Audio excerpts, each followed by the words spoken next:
Hi guys, welcome back to couple Banjara Telangana. But ఈ video వచ్చేసి Ritvika అన్నప్రసన్న video అండి. ఈ వీడియో వచ్చేసి 2019లో అప్పుడు కరోనా చాలా ఉండే. అయితే మేము సిటీలోనే ఉండిపోయినాము, లాక్డౌన్ పెట్టేశారు. అనుకోకుండా సిటీలో ఉండిపోయినాము, ఎవరు లేరు, నేను వాళ్ళ డాడీ రిత్విక ముగ్గురమే ఉన్నాము. అందుకే ఇంట్లోనే చేసుకున్నాము. ఫస్ట్ అయితే రిత్విక మనీ టచ్ చేసింది, తర్వాత అయితే బుక్స్ అయితే టచ్ చేసింది. తనకు కొంచెం ఫీవర్ ఉండే, దానివల్ల అంత యాక్టివ్గా లేకపోయింది. సో ఇలా అయితే మేము చేసుకున్నాము నార్మల్గా. సో మా వీడియో ఎలా ఉందో కామెంట్ సెక్షన్లో తెలియజేయండి. ఇలాంటి మంచి మంచి వీడియోస్ కోసం మాకు సపోర్ట్ చేయండి.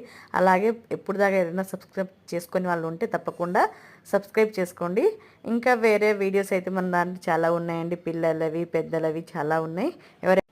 ఒకసారి మన ఛానల్ని విజిట్ చేయండి. ఇలాంటి మంచి మంచి వీడియోస్ కోసం మనకు సపోర్ట్ చేయండి. Please, thank you.